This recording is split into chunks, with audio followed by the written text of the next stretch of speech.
जय हिंद फ्रेंड्स, मैं Santosh Kumar IAS mania में आप लोगों का स्वागत है। तो चलिए आज हम लोग एक नया टॉपिक लेकर चलेंगे। इससे पहले हम लोग प्राचीन भारत के बारे में जो पढ़ रहे थे, जैसे हम लोग बौद्ध काल, जैन काल, मगध साम्राज्य, मौर्य साम्राज्य, ये सब पढ़ चुके हैं हम लोग। तो आज हम लोग का टॉपिक रहेगा मध्य एशिया से भारत का संपर्क, यानी मध्य एशिया से भारत का संपर्क कैसा रहा था उसके बारे में हम लोग शुरू करेंगे।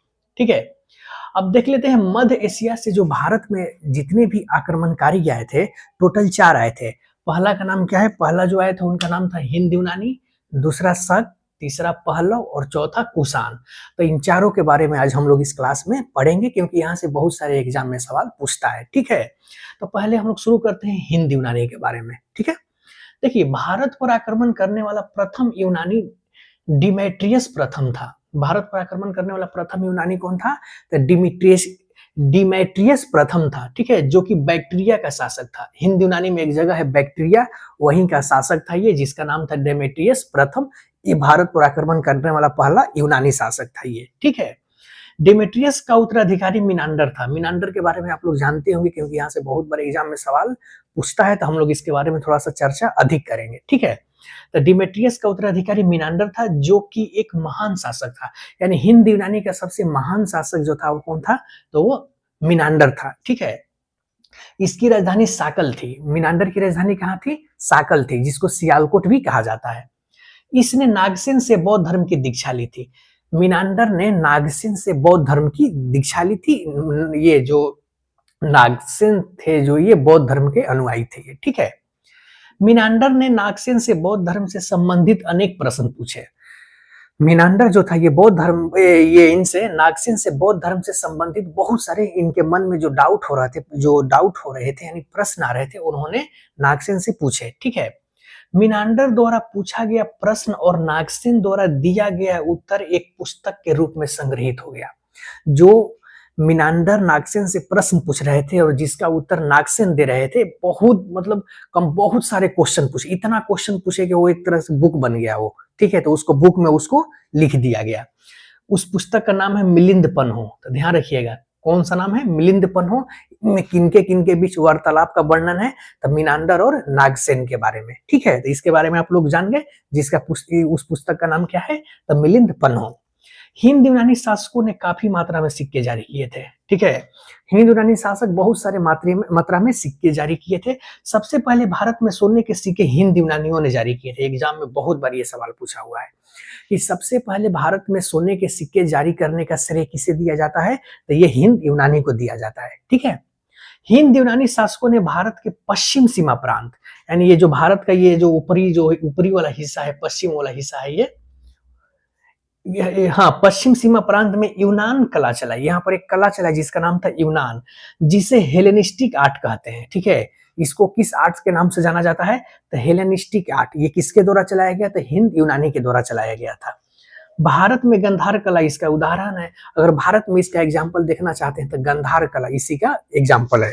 ठीक है, अब चलिए हिंद यूनानी के बाद दूसरा हम लोग देख लेते हैं। दूसरे नंबर पर कौन है? शक है। पहला हो गया, दूसरा शक। शक के बारे में हम लोग देख लेते हैं।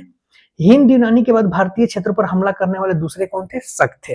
शकों की कुल 5 शाखाएं थी। ध्यान रखिएगा, सवाल एग्जाम में हमेशा पूछता है कि शकों की टोटल कितनी शाखाएं थी भारत में?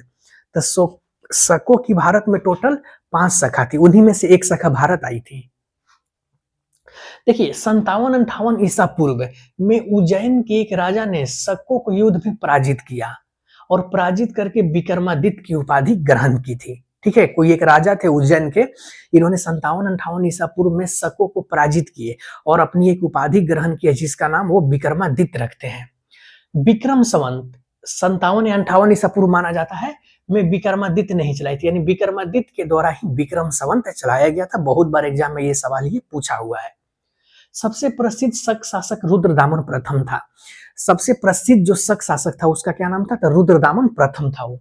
ठीक है, रुद्रदामन के द्वारा ही सुदर्शन झील का पुनर्निर्माण करवाया गया था, जिसको जीर्णोद्धार भी बोलते हैं, जिसको जो चंद्रगुप्त मौर्य के शासनकाल में जो बना था, उसके बाद ये सुदर्शन झील का निर्माण मतलब उसका पुनरुद्धार किसके द्वारा कराया गया था? तो ये रुद्रदामन के द्वारा किया गया था। और रुद्रदामन कौन था? तो रुद्रदामन एक शक शासक था। ठीक है, रुद्रदामन संस्कृति का बहुत बड़ा प्रेमी था। उसके द्वारा जारी किया गया जूनागढ़ अभिलेख संस्कृत भाषा में सबसे लंबा अभिलेख है। तो जूनागढ़ अभिलेख किसके द्वारा लिखा गया है, मतलब किसके बारे में जूनागढ़ अभिलेख से जानकारी मिलती है, तो ये रुद्रदामन प्रथम से मिलती है। तो रुद्रदामन प्रथम से टोटल 2 सवाल बनते हैं। पहला है कि जूनागढ़ अभिलेख रुद्रदामन के द्वारा, तथा दूसरा है सुदर्शन झील का पुनर्निर्माण रुद्रदामन के द्वारा ही करवाया गया था। और ये रुद्रदामन क्या कौन था, तो ये शक शासक था। ठीक है, नेक्स्ट है पहलव। तीसरे नंबर पर कौन है, तीसरे नंबर पर पहलव है। तो चलिए पहलव, इनको पार्थियाई भी बोला जाता है, पहलव को पार्थियाई भी बोलते हैं। ठीक है, तो पहलव का मूल निवास ईरान था। पहलव कहाँ के रहने वाले थे, तो इनका मूल निवास स्थान ईरान था, वहां से ही भारत आए थे, यानी ईरान से ही ये भारत चलकर आए थे। सबसे प्रसिद्ध पहलव राजा गोंडोफर्निस था। सबसे प्रसिद्ध पहलव राजा कौन था, तो गोंडोफर्निस था। ठीक है, इसी के शासनकाल में संत टाइम ईसाई धर्म का प्रचार करने भारत आया था।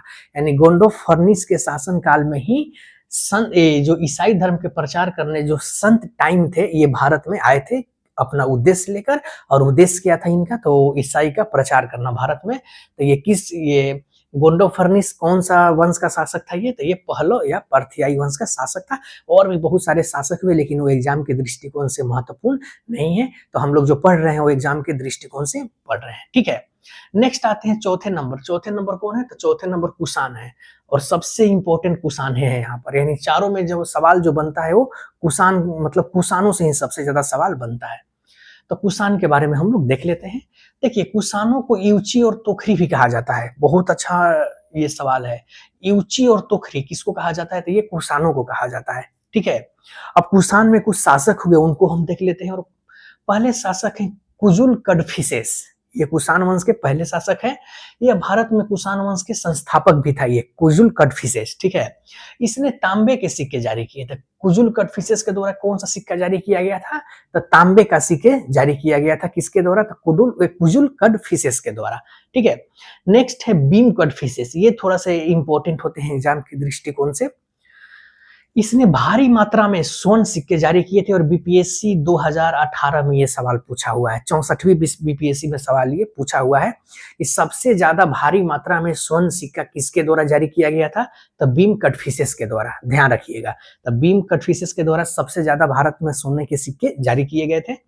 इसके द्वारा जारी किए गए सिक्कों पर, यानी भीम कड़फिसेस के द्वारा जारी किए गए सिक्कों पर शिव, नदी और त्रिशूल की आकृतियां बनी हुई मिली है। ठीक है, तो नदी, तीर और नदी, शिव और त्रिशूल की आकृतियां किसके सिक्के पर बनी हुई मिली है, तो ये भीम कड़फिसेस के सिक्के पर मिले हुए बने हैं। ठीक है, और भीम कड़फिसेस किस वंश का शासक था, तो भीम कड़फिसेस जो था ये कुषाण वंश का शासक था। ठीक है, तो चलिए आगे हम लोग चलते हैं।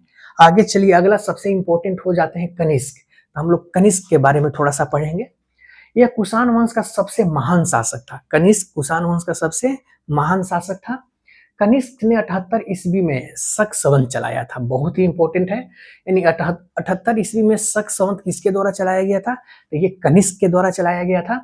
शक संवत भारत सरकार द्वारा प्रयोग में लाया जाता है। ध्यान रखिएगा, 2 संवत, एक विक्रम संवत है जो विक्रमादित्य के द्वारा चलाया गया था। कब, तो 57-58 ईसा पूर्व में, और एक है 78 ईस्वी में, वो ईसा पूर्व में है और ये ईस्वी में है। तो 78 ईस्वी में शक संवत किसके द्वारा चलाया गया था, तो कुषाण के द्वारा, ये कनिष्क के द्वारा चलाया गया था, जो कुषाण वंश के शासक था। शक संवत भारत सरकार के द्वारा प्रयोग में भी लाया जाता है, तो आप लोग इसको भी ध्यान रखिएगा। ठीक है, कनिष्क की 2 राजधानियां थी। बहुत ही इंपॉर्टेंट है, बहुत बार एग्जाम में ये सवाल पूछा हुआ है। कनिष्क की कितनी राजधानी थी, तो 2 राजधानी थी। पहला है पुरुषपुर, जिसको पेशावर भी कहा जाता है, और दूसरा है मथुरा। तो कनिष्क की 2 राजधानी थी, पहला पुरुषपुर और दूसरा मथुरा। ठीक है, कनिष्क के शासन काल में ही चतुर्थ बौद्ध संगीति का आयोजन कुंडल वन में हुआ था, जो कश्मीर में है। तो चतुर्थ बौद्ध संगीति का आयोजन किसके काल में हुआ था, तो ये कनिष्क के काल में हुआ था। कहाँ हुआ था, तो ये कुंडल वन में हुआ था। और इसकी अध्यक्षता किसके द्वारा किया गया था, तो इसकी अध्यक्षता वसुमित्र के द्वारा किया गया था। ठीक है, यहाँ पर हम लिख देते हैं अध्यक्षता। अध्यक्ष जो थे वो वसुमित्र थे। अध्यक्ष कौन थे, तो अध्यक्ष वसुमित्र थे। ठीक है, अश्वघोष कनिष्क का राजकवि थे। अश्वघोष जो थे ये कनिष्क के कौन थे, तो ये कनिष्क के राजकवि थे। ठीक है, अब वसुमित्र के कुछ रचना हम देख लेते हैं, जो वसुमित्र के द्वारा कुछ रचना किया गया था। पहला है सौंदरानंद, बुद्ध चरित्र और सारिपुत्र। ये तीनों जो रचनाएं हैं ये किसके द्वारा किया गया था? तो ये वसुमित्र के द्वारा किया गया था। ठीक है। कनिष्क के राजवैद्य चरक थे। कनिष्क के राजवैद्य कौन थे? तो चरक थे, जिन्होंने चरक संहिता नामक पुस्तक की रचना की थी। तो कनिष्क के राजवैद्य कौन थे? तो चरक थे, और इनके द्वारा एक पुस्तक की रचना की गई थी जिसका नाम था चरक संहिता। कनिष्क के शासनकाल में ही कला की दो शैलियों का विकास हुआ था। यानी कनिष्क के शासनकाल में कला की दो शैली का विकास हुआ। पहला है गंधार कला और दूसरा है मथुरा कला। बहुत ही इंपॉर्टेंट है। कनिष्क के समय में कला की दो शैली का विकास हुआ। पहला है गंधार कला शैली, दूसरा है मथुरा कला शैली। ठीक है, गंधार कला शैली और मथुरा कला शैली, ध्यान रखिएगा, ये एग्जाम के दृष्टिकोण से बहुत ही महत्वपूर्ण है और बहुत बार ये सवाल पूछा भी है। कनिष्क के शासनकाल में ही भारत का व्यापारिक संबंध मध्य एशिया और पश्चिमी विश्व के साथ बना। बहुत इंपॉर्टेंट चीज है। कनिष्क के शासनकाल में ही भारत का जो व्यापारिक संबंध था वो मध्य एशिया और विश्व के अन्य भागों में ही चला था। किसके समय में? कनिष्क के समय में ही। वासुदेव कुषाण वंश का अंतिम शासक था। कुषाण वंश का अंतिम शासक कौन था? तो वासुदेव था। ठीक है। अब थोड़ा सा हम लोग देख लेते हैं वसुमित्र नागार्जुन के बारे में, इंपॉर्टेंट पॉइंट, क्योंकि यहाँ से सवाल पूछता है। वसुमित्र, देखिए, महाविलास शास्त्र इनकी प्रसिद्ध रचना है। और भी रचना तीन है, सौंदर्यानंद, बोधचरित्र और सारिपुत्र। और एक और रचना इनका है महाविलास शास्त्र, इनकी प्रसिद्ध रचना है। इसे बौद्ध धर्म का विश्वकोश भी कहा जाता है। इंपॉर्टेंट है, इसको स्टार मतलब इंपॉर्टेंट सवाल में इसको ध्यान रखिएगा कि महाविभास शास्त्र की रचना वसुमित्र के द्वारा किया गया था और इसे बौद्ध धर्म का विश्वकोश भी कहा जाता है। नेक्स्ट है नागार्जुन। इनकी तुलना मार्टिन लूथर किंग से की जाती है। ठीक है, क्योंकि इन्होंने मार्टिन लूथर किंग से किया जाता है और इन्होंने सापेक्षता का सिद्धांत भी दिया था। नागार्जुन के द्वारा सापेक्षता का सिद्धांत भी दिया गया था और सापेक्षता के सिद्धांत देने के कारण ही इन्हें भारत का आइंस्टाइन भी कहा जाता है। इन्हें भारत का आइंस्टाइन भी कहा जाता है। ठीक है। इनकी प्रसिद्ध रचना माध्यमिक सूत्र है। तो माध्यमिक सूत्र किसकी प्रसिद्ध रचना है? तो नागार्जुन की है। और भारत के आइंस्टाइन किसे कहा जाता है? तो ये नागार्जुन को ही कहा जाता है। तो हम लोग मध्य एशिया से भारत से संपर्क के बारे में चार को पढ़े। चारों में कौन कौन है? हिंद, यूनानी, शक, पहलव और कुषाण। चारों के बारे में एग्जाम के दृष्टिकोण से हम लोग पढ़े हैं। तो आप लोग इसको एक बार रिवीजन कीजिएगा। और अगला हम लोग का जो क्लास होगा वो गुप्त साम्राज्य के बारे में हम लोग पढ़ेंगे, जो बहुत ही इंपॉर्टेंट है। ठीक है, तो आप लोग इसको एक बार रिवीजन कीजिएगा। मिलते हैं हम लोग कल। जय हिंद।